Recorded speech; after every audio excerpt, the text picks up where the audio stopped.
دايما بعد الفطار مع لمة العيلة بنحب نحلي بحاجة حلوة خصوصا لو كانت كنافة. بعد فيديو النهاردة احذفي أي وصفة كنافة عرفتيها قبل كده. هنعمل الكنافة بشكل مختلف، طريقة تقديم مختلفة مناسبة جدا للضيوف. شكلها كده شيك قوي، وكمان طعمها حلو وطالعة دايبة ومرملة، وهقولكوا كل الخطوات اللي تخليها تطلع معاكم ناجحة من أول مرة. بس لو عجبكم فيديو النهاردة متنسوش اللايك والشير، ولو أول مرة بتشوفوني اشتركوا في القناة وفعلوا الجرس عشان يوصلكوا كل جديد. هجهز الأول الشربات. عندي شربات الكنافة بيكون شربات تقيل بارد. بنحتاج كوبايتين من السكر، يفضل يكون ناعم، وعليها كوباية واحدة بس من المية، ما بنقلبش فيها خالص. وبنرفع الكلام ده كله على نار تكون متوسطة لحد لما السكر يبدأ يدوب ويبدأ في الغليان. هضيف عندي نص عصير ليمونة، وكمان هنضيف لها بقى المنكهات بتاعتنا، ممكن رشة من الفانيليا أو ممكن ماء زهر أو ماء ورد أو نستغنى عنها خالص. تغلي لمدة 10 دقايق وبعد كده بنرفعها على طول من على النار. وطبعا ده إضافي معلقة كده كبيرة من العسل الأبيض أو عسل جلوكوز لو متوفر عندكم. بنرفعها ونسيبها تبرد تماما. جهزت عندي نص كيلو من الكنافة.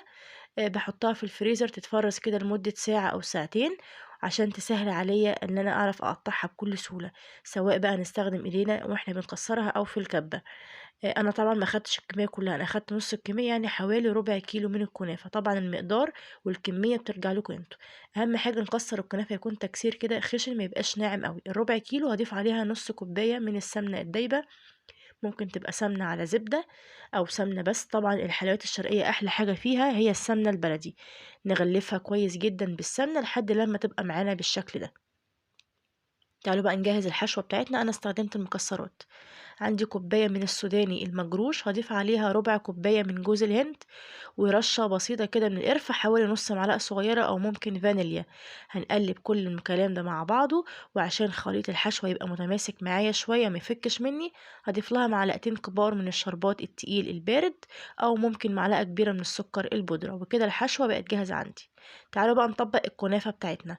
هنجيب بقى كوباية معيارية زي كده، أو ممكن فنجان، أو ممكن غطا برطمان، المهم أي حاجة تكون مجوفة وبالشكل ده.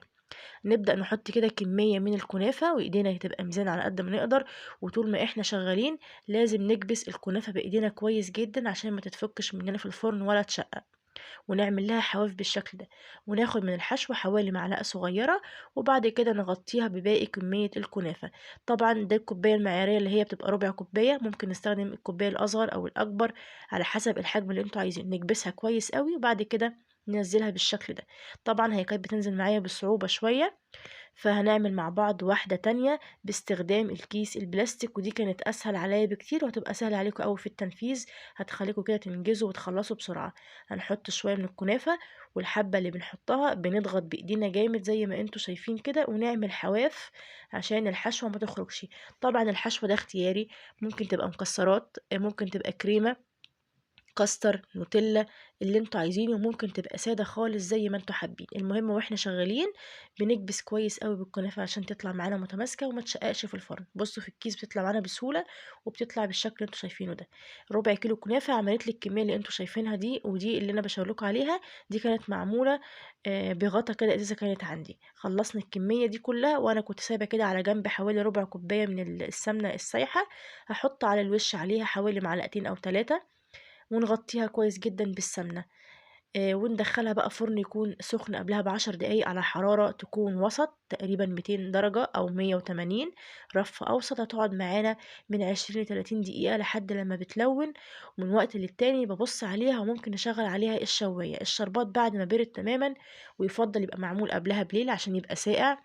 نسقيها كويس جدا بالشربات، وما تقلقوش الشربات الزيادة بيتبقى في الصينية عندي، يعني هي بتاخد كفايتها من الشربات والباقي بنصفيه. نزينها بقى بشوية من الكريز أو ممكن مكسرات الموجود والمتاح عندكم. وخلصنا كده الكنافة بالمكسرات، وقدمناها بطريقة مختلفة غير الطريقة التقليدية بتاعتنا، وزي ما قلتلكوا طالعة دايبة ومرملة وطعمها بقى حكاية. اعتمدوا الوصفة دي في رمضان وإن شاء الله هتعجبكم. لو عجبكم فيديو النهاردة ما تنسوش اللايك والشير، ولو انتوا بتشوفوني لأول مرة اشتركوا في القناة وفعلوا الجرس عشان يوصلكوا كل جديد. وانتظروني ان شاء الله وصفات جديدة وفيديوهات جديدة. كل سنة وانتوا طيبين.